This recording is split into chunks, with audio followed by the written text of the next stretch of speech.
हरे कृष्णा कृष्ण कृष्ण हरे हरे, हरे राम राम राम हरे हरे।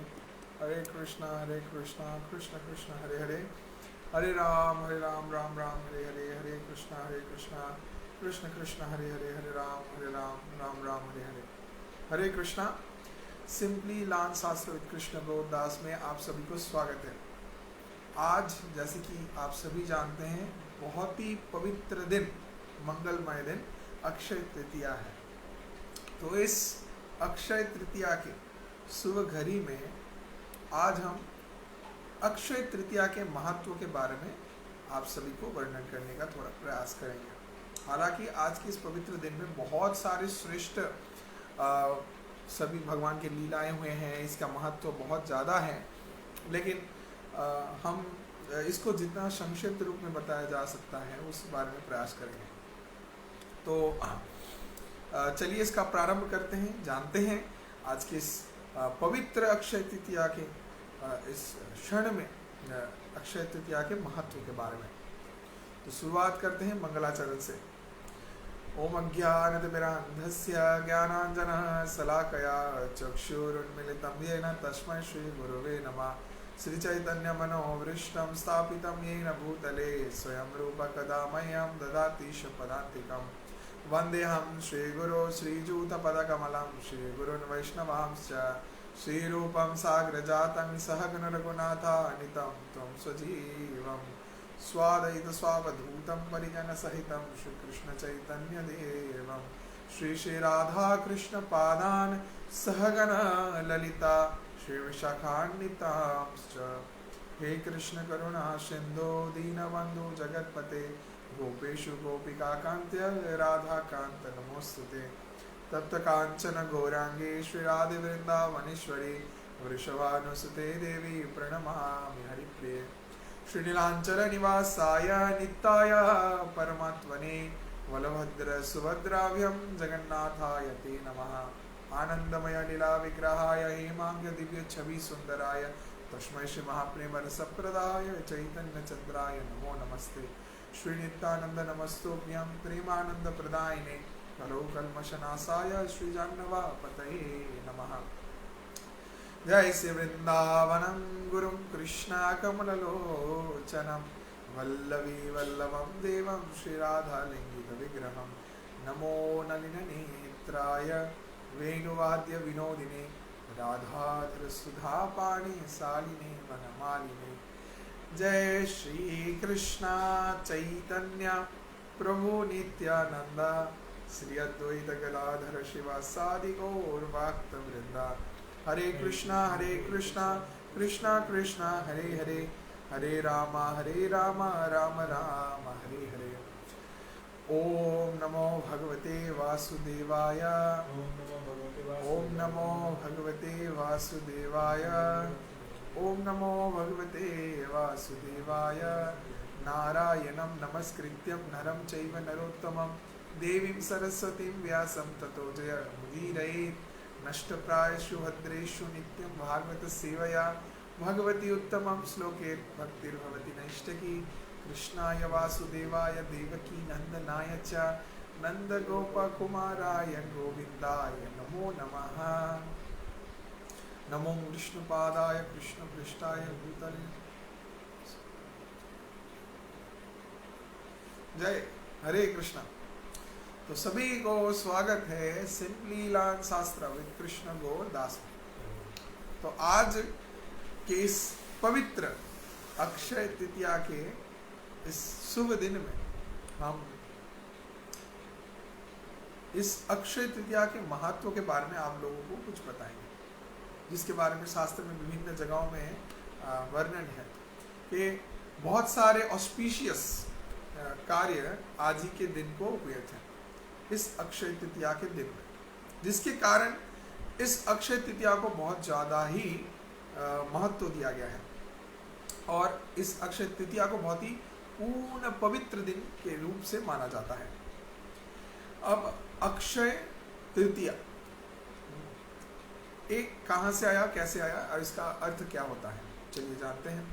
पहली बात है कि अक्षय तृतीया होता है चांद्र वैशाख जो है उसका शुक्ला पक्ष का तृतीय जो तिथि है उसको बोला जाता है पहला वैशाख, आपका अक्षय तृतीया।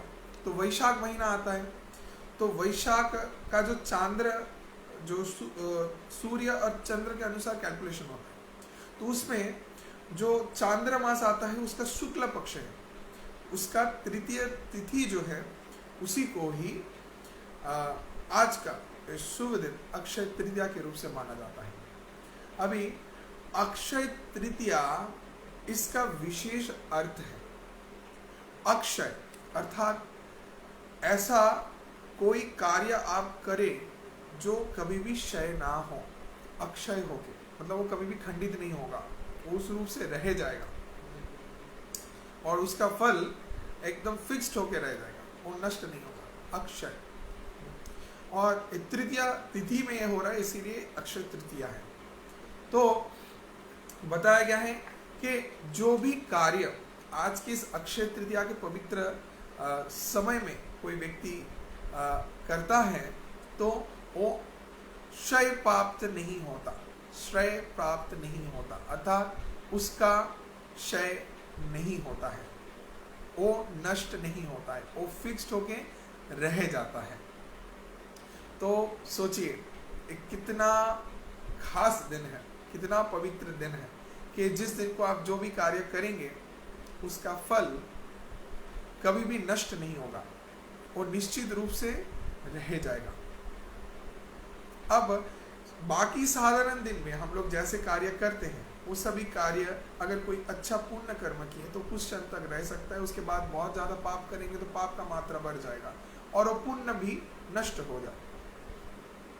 और अगर कोई पुण्य के कारण सोची कि ऊर्ध्व धाम में गया, हाँ, फिर क्या होता है कि सीने पुण्य मर्तलों के विषंति, कि वो पुण्य जब तक रहेगा तब तक वो व्यक्ति स्वर्ग में सुख भोग कर सकता है, और फिर जब वो सुख खत्म हो जाए, वहाँ का स्वर्ग सुख अर्थात जिस समय तक आपको प्राप्त करने का वहाँ पे अनुमति दिया गया है आपके पुण्य कर्म के अनुसार, उतने समय तक ही आप स्वर्ग में रह सकते हैं।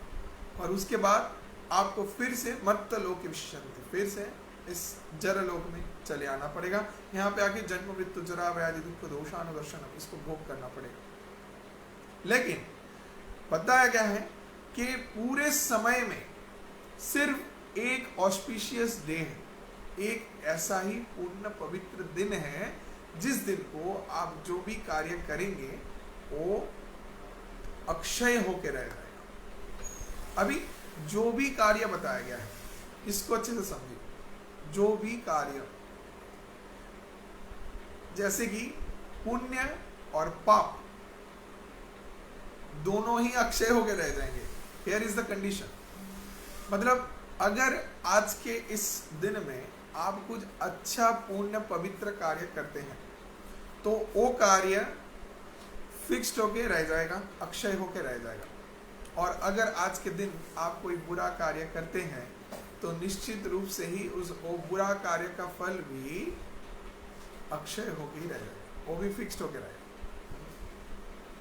तो इसी कारण आज के इस अक्षय तृतीया के पवित्र दिन में बताया गया है कि एक व्यक्ति को बहुत ही सचेतन रहना चाहिए अपनी वाणी के ऊपर, अपने कार्यों के ऊपर, क्योंकि अगर वो किसी को आज के दिन अपमानित करता है, तुच्छ करता है, कष्ट प्रदान करता है अपने वाणियों से, अपने वचन से, तब जाके उसको उस कार्य का जो फल मिलेगा वो भी फिक्स्ड होके रह जाएगा, उसको कोई खंडित नहीं कर पाएगा।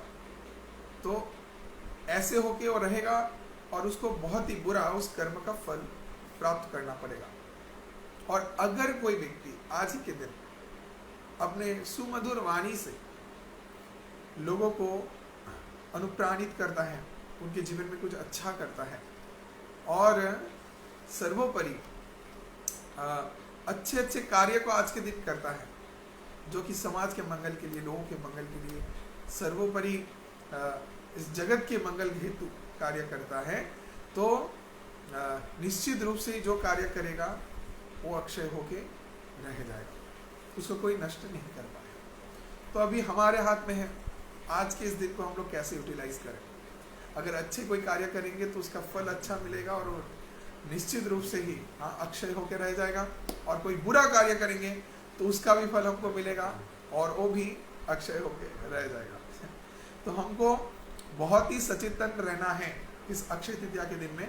कोई भी बुरा काम, पाप काम आज के दिन नहीं करना है। अगर हम जानते हैं कि ऐसा कोई कार्य है जिससे पाप होता है तो ऐसा कार्य से हम लोग विरत रहेंगे और ज़्यादा से ज़्यादा अच्छे काम करेंगे, लोगों को संतुष्ट करने, प्रसन्न करने, दान, ध्यान, तपस्या आदि विषयों के बारे में शास्त्र में बताया गया कि आज के इस पवित्र अक्षय तृतीया के दिन में ज़्यादा से ज़्यादा दान करना चाहिए।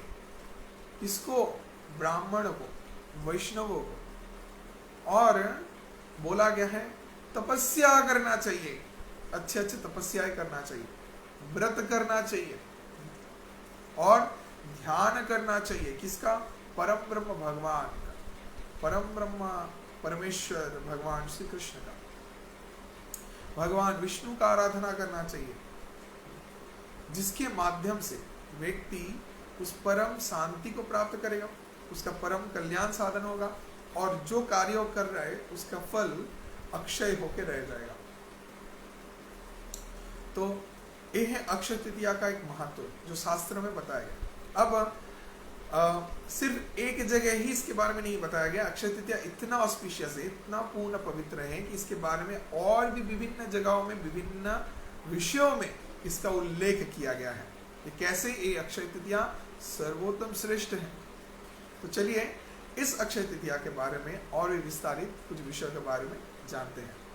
तो आज ही के इस पवित्र अक्षय तृतीया के दिन में भगवान श्री कृष्ण के छठे अवतार, 6th इनकारनेशन परशुराम जी, उनका आविर्भाव हुआ था।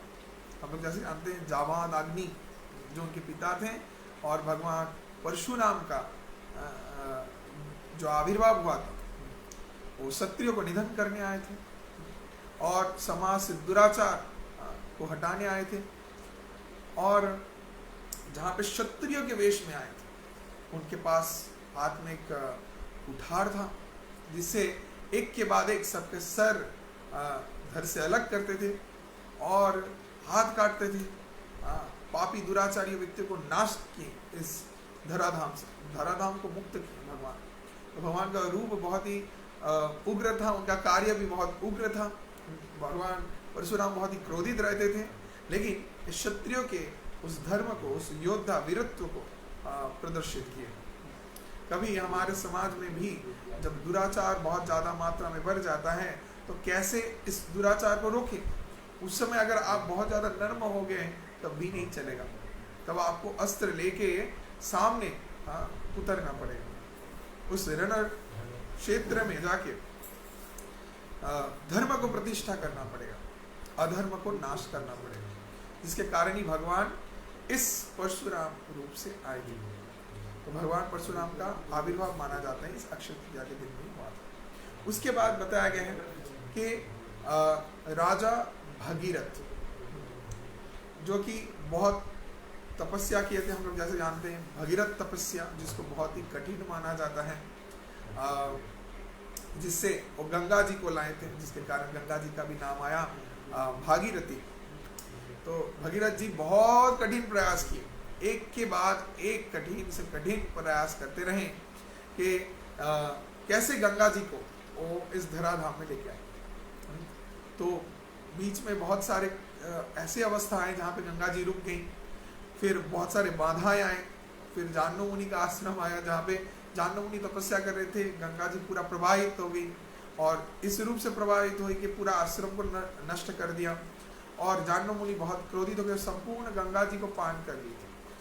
फिर भगीरथ जी फिर प्रार्थना किए जाह्नू मुनि से, कृपा करके हम बहुत ही कठिन प्रयास कर रहे हैं गंगा जी को लेके आने का, तो आप गंगा जी को फिर से प्रकट कर दें। तो जाह्नू मुनि अपने जान से, माना गया है कि गंगा जी को प्रकट किए थे, कहीं भी ऐसा भी वर्णन नहीं कि जाह्नू मुनि अपने कान से गंगा जी को प्रकट किए और फिर गंगा धावित होने लगी। तो भगीरथ फिर लेके गए गंगा जी को, जो कि विष्णु जटा में स्थान मिला था और भगवान श्री नारायण के चरण पद्म से गंगा प्रवाहित हो रही थी, जिसको ब्रह्मा जी अपने कमंडलों के अंदर धारण किए। जो भगवान के श्री चरण में तुलसी और चंदन था वो धो के गंगा जी प्रवाहित हो रही थी। उसी पूर्ण पवित्र पानी को ब्रह्मा जी अपने कमंडलों के अंदर धारण कर लिए थे। देवी सुरेश्वरी भगवती गंगे त्रिभुवन तारिणी धवल तरंगे शंकर मौली विराजित विमले मम मति आस्था तव पद कमले। तो त्रिभुवन को तारण करने वाली गंगा जी, जो कि विष्णु पाद तरंगिनी गंगे, उस गंगा जी को धारण किए ब्रह्मा जी अपने कमंडलों के अंदर, और भगीरथ इसको इस धराधाम में लेके आए। आज अगर गंगा जी को हम लोग देख पा रहे हैं, all credit goes to Bhagirath ji, जो कि इस जगत के मंगल कारण हेतु बहुत ही कठिन प्रयास करके गंगा जी को हमारे पास लेके आए और इस कलयुग के पापी अधम व्यक्तियों को उद्धार करने गंगा जी को लेके आए। गंगा के स्पर्श मात्र से ही जीव पाप से मुक्त हो जाते हैं और भगवान के धाम को प्राप्त कर सकते हैं। उनका चेतना शुद्ध रहेगा, तब जाके वो भगवत भक्ति के मार्ग में अधिष्ठित हो सकते हैं। इसको छोड़ के आज ही के दिन व्यास देव और गणेश जी के अंदर कुछ संवाद हुआ था, जहाँ पे व्यास देव मुखनिश्चित जो महाभारत है उसका रचना हुआ था। तो दोनों के अंदर एक कंडीशन था कि व्यास देव चिंता की कि वो महाभारत को कैसे प्रकट करेंगे, इसको लिखित रूप से लाने के लिए कोई एक ऐसा योग्य व्यक्ति का प्रयोजन है जो इसको अच्छे से लिख पाएगा। तो बहुत चिंता करके देखिए, गणेश को बहुत श्रेष्ठ माना जाता है, बहुत बुद्धिमान माना जाता है, तो क्यों ना गणेश को एक कार्य को संपादित करने के लिए हम प्रार्थना करें। अब गणेश जी राजी तो हैं, लेकिन गणेश जी को व्यासदेव कंडीशन दिए कि जब तक हम बोलते रहेंगे आप रुक नहीं सकते, और गणेश जी भी कंडीशन दिए कि हम जब लिखेंगे तो लिखते ही रहेंगे, हम बीच में नहीं रुकेंगे। तो व्यासदेव भी चिंता कर लिए कि ऐसा कुछ करना है कि जहाँ पे हमको भी तो थोड़ा चिंता कर लेना है कि इसके बाद क्या होने वाला है। तो ऐसे करके एक दूसरे ने वार्तालाप करते हुए इस दिव्य महाभारत का रचना हुआ। व्यासदेव ऐसे कठिन संस्कृत शब्दों का प्रयोग करते थे जिसको समझने के लिए गणेश जी को बीच में थोड़ा रुक के उसका अर्थ समझना पड़ता था, और इसी बीच व्यासदेव को भी समय मिल जाता था, क्योंकि गणेश जी बोले थे कि वो बीच में रुकेंगे नहीं। लेकिन परिस्थिति ऐसा बना, व्यासदेव इतने बड़े संस्कृत शब्दों का और विषयों के बारे में चर्चा करने लगे कि गणेश जी को थोड़ा सोचना पड़ रहा था और लिखना पड़ रहा था, और उसी कम समय के अंदर व्यासदेव जी फिर दूसरा स्लॉट के बारे में चिंता कर ले रहे थे कि इसके बाद क्या होने वाला है। तो ऐसे करके दोनों के अंदर इस वार्तालाप, जो दिव्य वार्तालाप था, जिससे ये महाभारत इसका रचना माना जाता है, आज ही के इस पवित्र अक्षय तृतीया के दिन में हुआ था। अब इसको छोड़ के माना जाता है कि आज ही के दिन देवी अन्नपूर्णा का आविर्भाव हुआ था। माता अन्नपूर्णा दुर्गा देवी का एक रूप है जो दिखाती कि इस जगत में अन्नपूर्णा माता जो है, माता ही हम सभी को आहार दे रही है। अब शिव जी को भी उन्होंने दान दिया, और दान के माध्यम से जगत को इस शिक्षा दिया कि माता से ही सब कुछ ग्रहण करना है, हम माता ही मूल होती है। तो अन्नपूर्णा पूजा होता है, हम लोग जानते हैं, और अन्नपूर्णा देवी है दुर्गा का एक रूप, और जो कि है श्रीमती राधारानी सर्वेश्वरी है।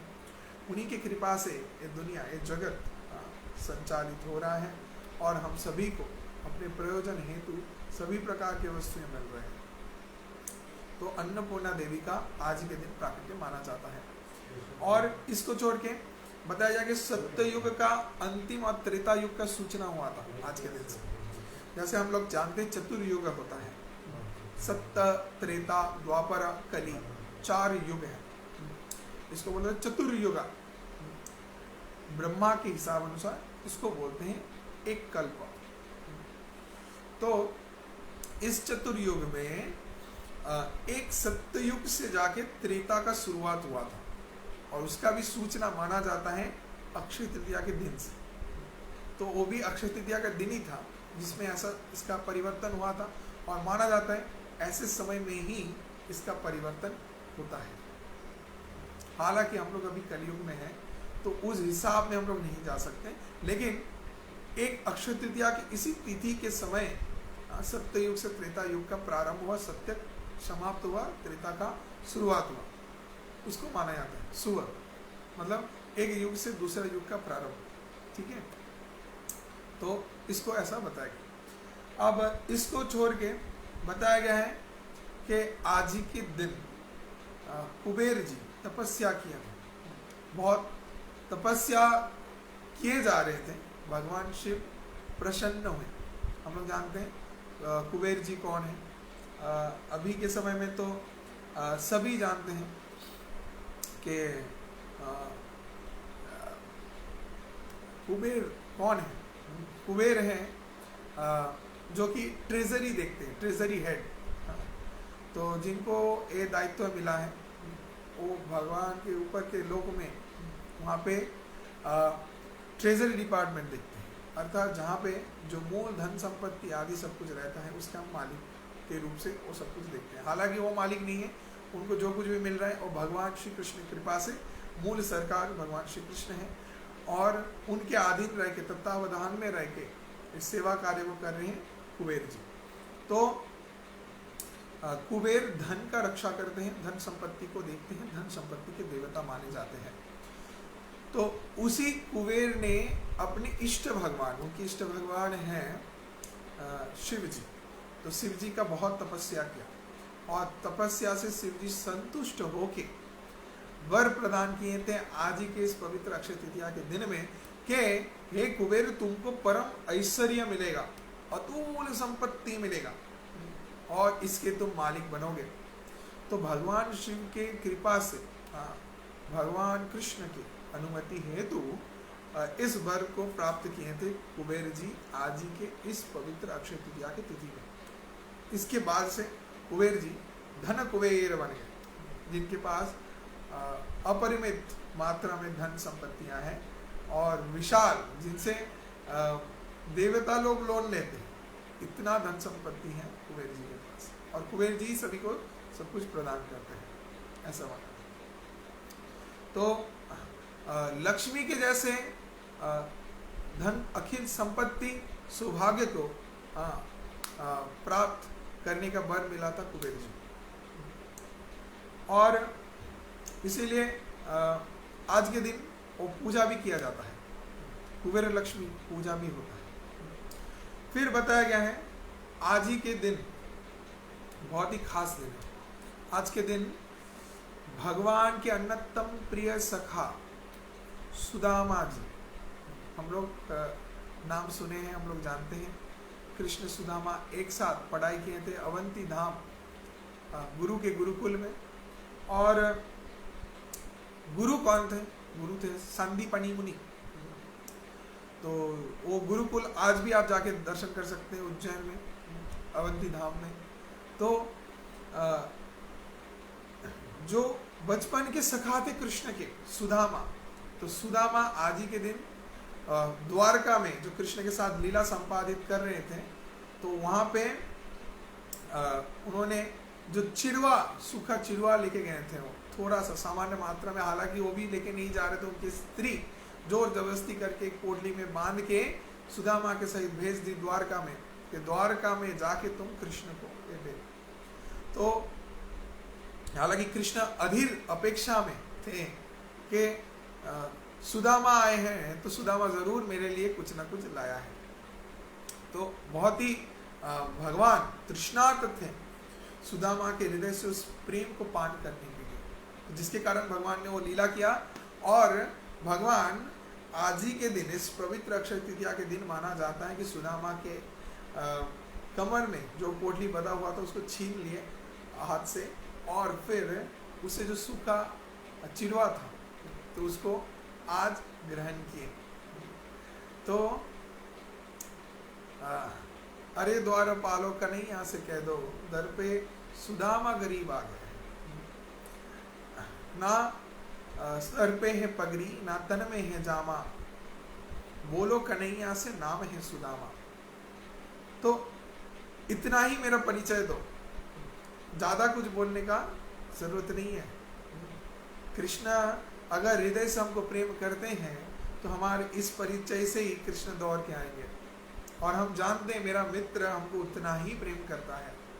तो ये है भक्त सुदामा के हृदय का प्रेम। हाँ, सुदामा कभी विचार नहीं किए कि कृष्ण अभी द्वारकाधीश बन गए हैं और हम एक भिक्षुक हैं, अयोग्य हैं, कृष्ण तो बदल गए हैं, ऐसा कभी भी मन में चिंता नहीं रखी। और ये वास्तव में भी हुआ, जब वो हृदय से एक बार प्रार्थना की और कृष्ण के पास खबर गया कि कृष्ण से मिलने कोई व्यक्ति आया है जो बता रहा है, क्या बताओ कन्हैया से नाम है सुदामा, जो बोल रहे हैं उसका नाम सुदामा है, क्या हम उनको राज इस महल के अंदर प्रवेश करने दें? कृष्ण क्या उनका अनुमति है? देख के तो लग रहा है बहुत ही गरीब भिक्षुक व्यक्ति है, इसीलिए हम लोग उनको अंदर नहीं घुसने दिए। कृष्ण बोलेंगे क्या? कृष्ण के सर से मोर मुकुट गिर गया, कृष्ण के गले का माला उधर ही छीण के लंड भंड हो गया, गले में जितने भी अहंकार आभूषण आदि थे सब एक एक करके गिरने लगे, कृष्ण थर थर करके कांपने लगे, कृष्ण के आंख से आनंद रश्रु आने लगे और कृष्ण दौड़ने लगे प्रमत्त होके, कृष्ण के उत्तरी उड़ गए। कृष्ण के वस्त्र जो उसमें आभूषण अलंकार मणि मंडित सब अच्छे से उसमें सजाया हुआ था, सब एक एक करके लंड भंड होने लगे, नष्ट होने लगे। लेकिन कृष्ण प्रमत्त होके दौड़ने लगे, किसके लिए? उस नाम को सुन के कि सुदामा आया है। तो सिर्फ सुदामा को मिलने के लिए भगवान अपने राज सिंहासन को त्याग करके पागल सदृश दौड़ने लगे और फिर जाके सुदामा को आलिंगन किए और सुदामा के सहित रोने लगे और प्रेम विवृत भाव को एक दूसरे के प्रति प्रकट करने लगे। तो माना जाता है ये जो चिरवा ग्रहण करने का, आलिंगन करने का, क्रंदन करने का, चरण धौत करने का जो अद्भुत लीला है, ये अद्भुत लीला आज ही के दिन इस पवित्र अक्षय तृतीया के समय में हुआ था।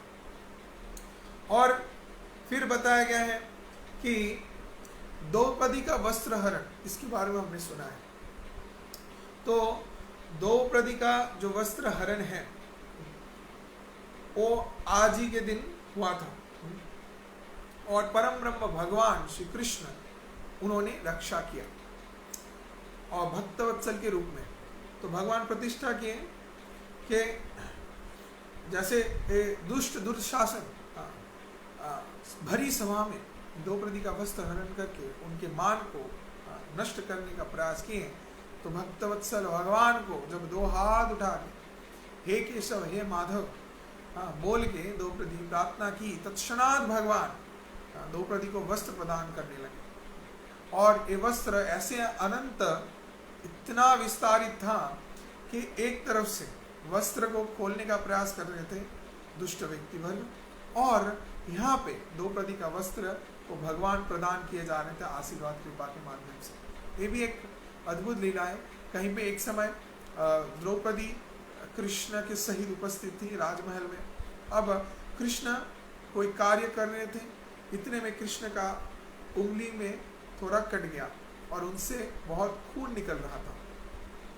और इस दृश्य को देखने मात्र तत्क्षणात द्रौपदी अपने रेशम के वस्त्र जो कि बहुत ही मूल्यवान थे, जिसमें सोना और मूल्यवान मणि माणिक्य आदि सबसे भरे हुए हैं, रंचित हैं, उस वस्त्र को मुहूर्त में फाड़ दी और फाड़ के कृष्ण के हाथ में लपेट दी।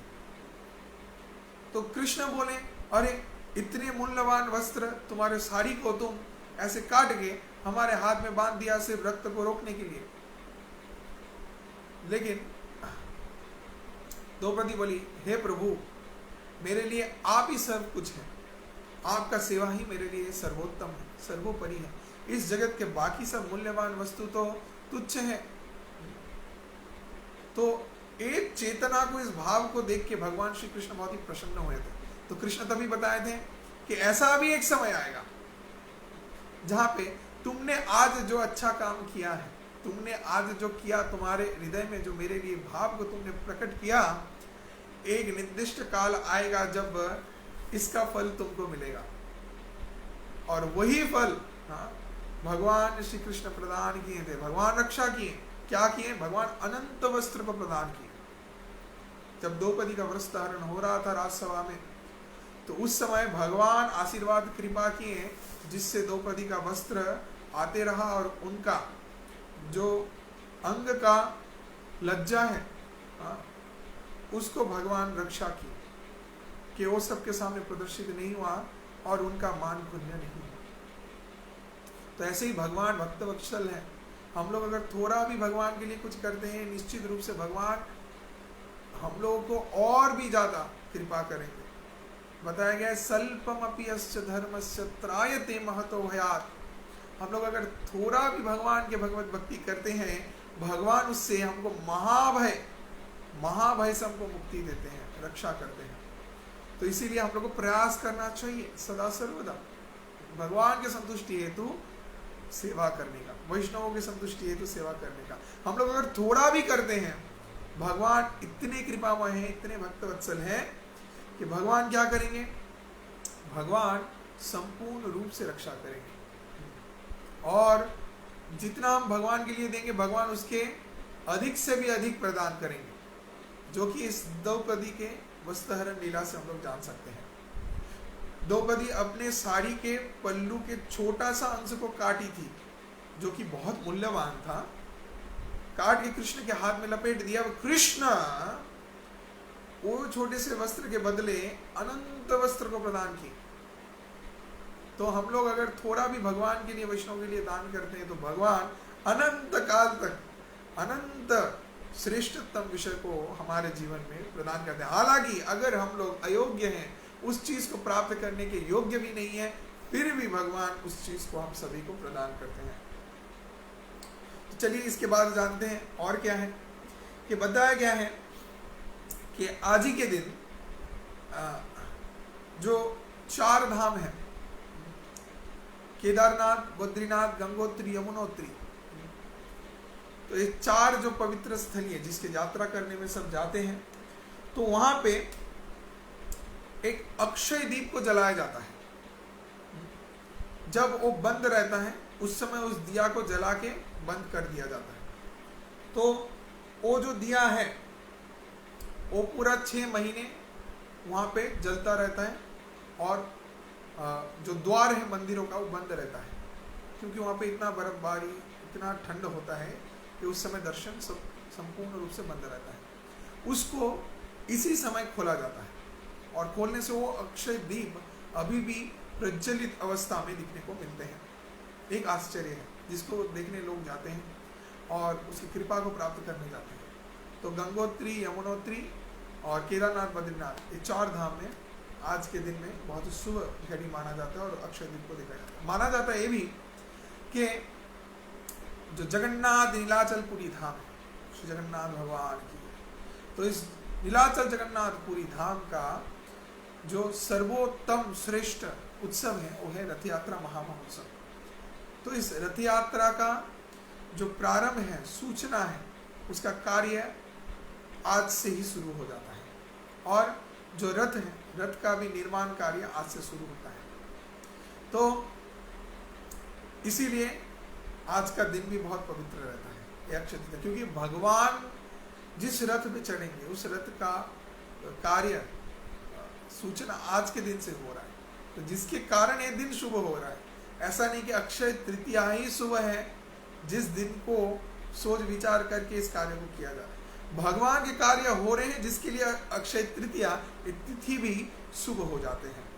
जैसे अगर आप पढ़ेंगे तो पता चलेगा कि जहाँ पे बताया गया है कि कृष्ण का जो जन्म था वो बहुत ही शुभ घड़ी में हुआ था, लेकिन असल में विषय ऐसा है कि जब कृष्ण का जन्म हुआ रात के 12 बजे, मतलब मध्य रात्रि में, तो उस समय सभी घड़ियां अशुभ थे, सभी अशुभ घड़ियां शुभ हो गए क्योंकि भगवान जन्म लिए। वो जो रोहिणी नक्षत्र था वो नहीं था, भगवान जन्म लिए, इसीलिए रोहिणी नक्षत्र भी प्रकट हो गए भगवान की सेवा करने। तो जो इनऑस्पिशियस टाइम, रात के मध्य रात्रि इनऑस्पिशियस माना जाता है, वो ऑस्पिशियस नहीं है, शुभ नहीं है, लेकिन वो अशुभ घड़ी भी शुभ हो गया क्योंकि कृष्ण जन्म लिए उस समय। तो इसीलिए अक्षय तृतीया में भी इतने सारे महत्व है, ये अक्षय तृतीया भी इतना पूर्ण पवित्र श्रेष्ठ रूप से माना जा रहा है। क्यों? क्योंकि भगवान श्री कृष्ण के ऐसे बहुत सारे अनंत श्रेष्ठतम लीलाएं इसी अक्षय तृतीया के दिन में हुए थे। तो फिर हम लोग देखते हैं कि इस अक्षय तृतीया के दिन में ही और एक विषय है कि दुर्वासा मुनि पंच पांडव के सहित एक लीला किए थे, उसका भी सूचना माना जाता है आज ही के दिन हुआ था। तो बहुत ही सुंदर लीला है, अब बड़ा है, अब उतना विस्तारित अभी नहीं बता रहे हैं। तो दुर्वासा मुनि और परीक्षा करने आए थे पंच पांडव को, जब पंच पांडवगण अज्ञातवास में थे। तो उस समय दुर्वासा मुनि चाहे थे कि अभी हम आप लोगों के पास जाके वहाँ पे भोजन करेंगे। दुर्वासा मुनि इतने बड़े श्रेष्ठ मुनि हैं, तो उनको भोजन करवाना तो निश्चित ये तो कर्तव्य है, और गुरु भी हैं। तो इसीलिए युधिष्ठिर महाराज बहुत चिंता में पड़ गए थे कि अभी अज्ञातवास में तो हमारे पास कुछ नहीं है, तो ऐसा क्या देंगे। और उनके पास एक ही चीज़ था, वो था कि द्रौपदी के पास अक्षय पात्र जो सूर्यदेव से उनको प्राप्त हुआ था। तो अक्षय पात्र में जो कुछ भी मांगो तो तुरंत तत्क्षणात उधर प्रकट हो जाते हैं। जितने अनंत आप विषय को चाहो उतना ही आप प्राप्त कर सकते हैं, लेकिन एक बार ग्रहण करने के बाद अगर उस पात्र को धो दिया जाए तो उसके बाद आप जो कुछ भी मांगोगे वो और नहीं मिलने वाला उस दिन के लिए। तो ऐसे ही द्रौपदी और पंच पांडवगण उस दिन के लिए सब कुछ भोजन करके उस पात्र को पूरा धो के रख दिए थे। तो इसीलिए चिंता में थे कि अभी तो कुछ मांगे भी तो कुछ नहीं मिलेगा, और इस अज्ञातवास में जंगल से ऐसा क्या लेके आए जिससे दुर्वासा मुनि को श्रेष्ठ उनको हम संतुष्ट कर सकते हैं, और उनके साथ उनके 10,000 शिष्य भी आ रहे हैं। तो इन इतने सारे लोगों को कैसे हम भोजन करवाएंगे? हम लोग के पास ही कुछ भोजन करने का नहीं है, बहुत ही कष्ट से हम लोग यहाँ पे अज्ञातवास में हैं। तब अगर ये अक्षय पात्र को नहीं धो देते तो अगर कुछ मांगते तो 10,000 क्या 20,000 30,000 लोगों के लिए भी खाना हो जाता। लेकिन अभी कैसे गुरु को संतुष्ट करें और उनके सभी शिष्यों को संतुष्ट करें? तो इस चिंता में युधिष्ठिर महाराज, पंच पांडवगण, द्रौपदी सभी बहुत ही चिंतित हो गए। तब उन्होंने प्रार्थना किया था भगवान श्री कृष्ण से। कृष्ण आए और कृष्ण तत्क्षणात इस समस्या का समाधान किया। कृष्ण बोले कि देखो उस पात्र में कुछ लगा हुआ है कि नहीं। लेकिन द्रौपदी बोले कि नहीं, हमने तो बहुत अच्छे से इसको धोया है, इसमें कुछ भी नहीं लगा हुआ है। फिर भी बोले कि नहीं, अच्छे से देखो, कुछ ना कुछ तो रहना चाहिए। तो बहुत ढूंढने के बाद एक छोटा सा कणा शाक का मिला था, उसको भगवान श्री कृष्ण ग्रहण किए। ग्रहण करने मात्र ही दुर्वासा मुनि अपने शिष्यों के सहित जहाँ पे वो नहाने गए थे, तो उस जल से जब उठे कि नहा के अभी जाएंगे भोजन करने पंच पांडव के पास, तो तत्क्षणात देखे उनको ढकार आने लगा, उनका पूरा पेट भर गया। तो अपने शिष्यों को बोले कि आप लोग जाके खा लो वहाँ पे। तो शिष्य लोग भी बोले कि हमारा भी पेट भर गया है गुरुजी। सभी शिष्यों का पेट भर गया था और दुर्वासा मुनि का भी पेट भर गया। तो ये कैसे संभव हुआ? बहुत ही आश्चर्य। हालांकि पंच पांडव के पास कुछ भी नहीं था, भगवान श्री कृष्ण छोटे से दाना को ग्रहण किए और दुर्वासा मुनि और उनके जितने भी शिष्य थे सभी का पेट भर गया था। ये कैसे हुआ? भगवान जस्मिन तुष्ट जगत तुष्ट बोला गया है। भगवान श्री कृष्ण अगर संतुष्ट हैं, उनको अगर प्रकृत संतुष्टि आपके सेवा के माध्यम से मिले तो पूरा दुनिया सभी संतुष्ट हो जाएंगे। हम अगर अपने तरफ से अपने इंद्रियों के प्रभाव के माध्यम से खुद संतुष्ट होने का प्रयास करें, हम लोगों को सिर्फ दुख और दुख, कष्ट और कष्ट ही मिलेगा, इसके बाहर कुछ नहीं मिलेगा।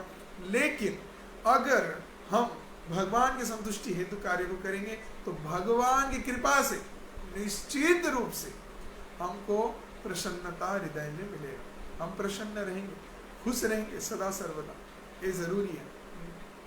तो ऐसे दुर्वासा मुनि का वो जो लीला था, उसके बाद दुर्वासा मुनि भाग गए और पंचपांडव में भीष्मदेव भीमसेन तब लाने गए थे दुर्वासा मुनि और उनके 10,000 शिष्यों को, चलिए अभी आप लोगों के लिए भोजन का आयोजन किया गया। हालांकि कोई भोजन नहीं था, लेकिन इन लोगों का पेट भर गया तो ये लोग भाग गए वहाँ से दौड़ के।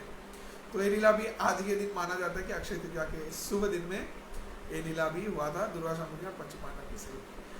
तो अभी हम इतने सारे महत्व का आप लोग को आज बताएं कि आज के इस पवित्र अक्षय तृतीया के दिन में क्या हुआ था। और एक बहुत खास चीज हमको याद आ रहा है, आज के इस पवित्र अक्षय तृतीया के दिन से भगवान श्री कृष्ण को चंदन लेपन किया जाता है, उनके सर्वांग संपूर्ण शरीर में चंदन लगाया जाता है। ये चंदन का लीला भी आता है, आपका वर्णन माधवेंद्र पुरी पाद के लीला, जहाँ पे माधवेंद्र पुरी पाद को भगवान स्वप्नादेश दिए थे गोपाल जी के मेरे शरीर में चंदन लेपन करो, और उस चंदन को लाने वो नीलाचल जगन्नाथपुरी धाम में गए थे। तो खीरचोरा गोपीनाथ होके गए थे और वहाँ से चंदन काष्ठ लेके आए थे, और उसी चंदन काष्ठ से वो वहाँ पे गोपीनाथ का सेवा किए थे और बताए थे गोपीनाथ नहीं साक्षात गोपाल जी हैं, तो गोपीनाथ को चंदन लेपन करो।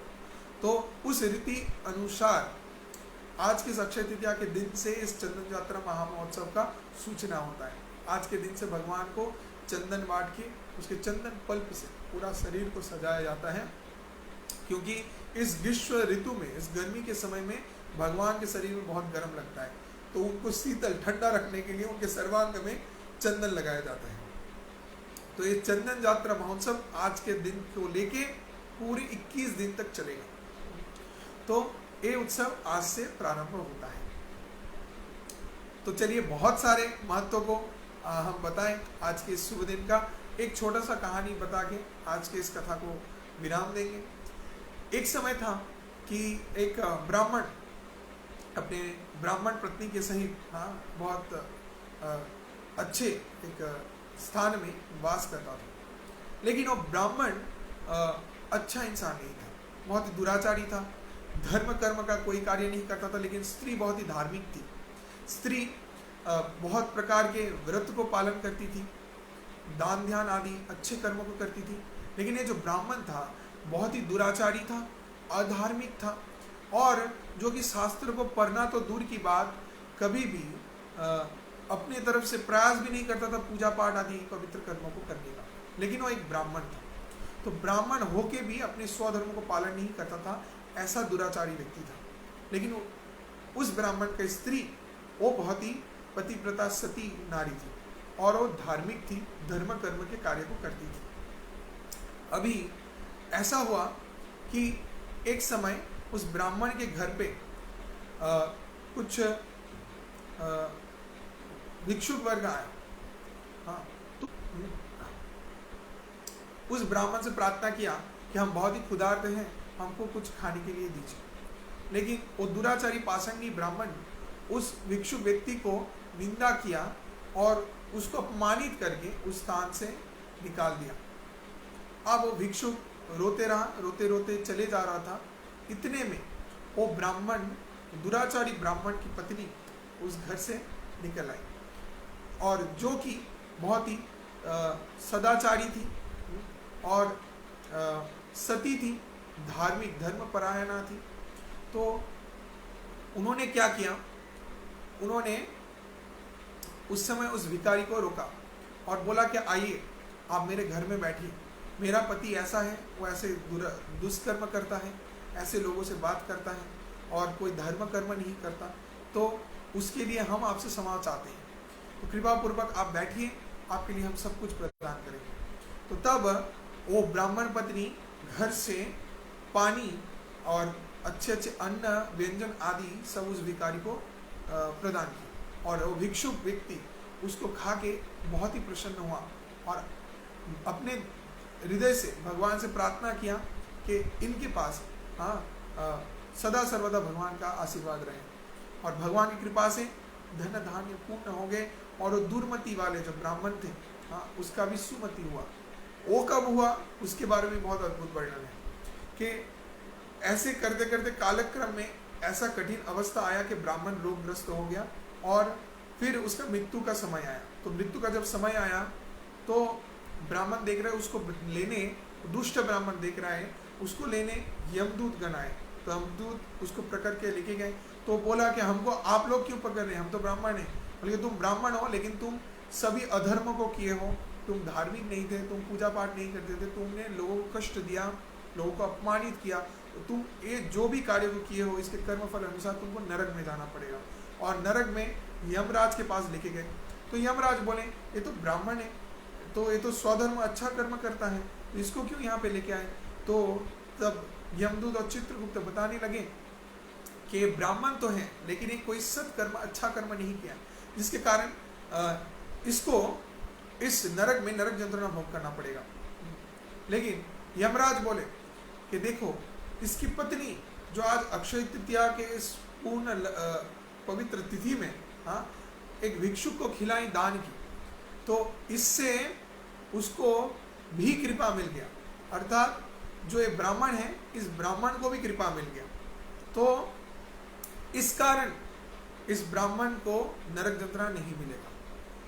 तो सोचिए कोई भी व्यक्ति अधम से अधम दुराचार पाप करता है लेकिन फिर भी उसका उद्धार हो जाता है, क्योंकि अगर आज के इस पवित्र दिन में वो ब्राह्मण को वैष्णव को दान ध्यान करता है, कुछ भी हो स्वल्प से स्वल्प कम से कम कुछ भी दान करता है तो उसको बहुत ही उच्चतम श्रेष्ठ फल मिलता है। इसलिए वैष्णवों को आज के दिन दान करना चाहिए, गुरु को आज के दिन दान करना चाहिए और ब्राह्मण को दान करना चाहिए। इसके महत्व के बारे में बहुत वर्णन किया गया, क्योंकि आज के अक्षय तृतीया के शुभ दिन में अगर आप कुछ दान करते हैं वो अक्षय होकर रह जाएगा, उसका कभी भी नाश नहीं होगा। तो इस कारण आज के दिन अच्छे से अच्छे कर्मों को करें, सभी को उत्साहित करें, सभी को खुश रखने का प्रयास करें, अच्छे वाणी को बोलें। और एक चीज, अगर ये सब चीज आपसे नहीं होता है, अगर आप बहुत ही क्रोधित हैं, आप अच्छे अच्छे बात नहीं बोल सकते हैं, तो शास्त्र में इसके बारे में बताया गया है कि आज के दिन मौन रहना चाहिए, मुंह बंद रखना चाहिए, कम बात करना चाहिए और खुद को शांत रखने का प्रयास रखना चाहिए। तो जितना कम बात करेंगे उतना ही अच्छा है। अगर आपसे कोई अच्छा बात नहीं निकलता है तो तब मौन व्रत को धारण करना चाहिए, नहीं तो आज के दिन मीठी वाणी बोलिए, लोगों के साथ अच्छे से पेश आइए। हालांकि बहुत समय कामकाज में हम लोग को ऐसा भी लोगों के साथ डील करना पड़ता है बहुत स्ट्रांगली, वो सब काज आज के दिन ना करें। आज के दिन लोगों से बहुत ही प्रेम पूर्वक वार्तालाप करें, अच्छे अच्छे कार्यों को करें, पुण्यवान जो कर्म है वो सब करें और ज़्यादा से ज़्यादा भगवान के नाम का जप करें, हरे कृष्ण महामंत्र का उच्चारण करें, भगवान के नाम का कीर्तन करें, भगवान के महिमा का प्रचार करें और भक्तों का संग करें, भगवान के श्री विग्रह का आरती करें और भगवान के निवेदित भोग को प्रसाद के रूप से ग्रहण करें और ऐसे ही गुरु वैष्णव और कृष्ण के कृपा को प्राप्त करें। आप सभी को मेरे तरफ से इस पवित्र अक्षय तृतीया महामहोत्सव की हार्दिक शुभकामनाएं और अभिनंदन। आप सभी इस अक्षय तृतीया में अच्छे अच्छे कार्यों को करके अच्छे फल को प्राप्त करें, यही हम आशा रखते हैं। सभी को बहुत धन्यवाद मेरे साथ जुड़े रहने के लिए। जगत गुरु श्रील प्रभुपाद की जय, परमाराध्य गुरुदेव की जय, समवेत भक्तवृंद की जय, अक्षय तृतीया चंदन यात्रा महामहोत्सव की जय। पूर्ण प्रेमानंदेर हरि हरि बोल। हरे कृष्णा।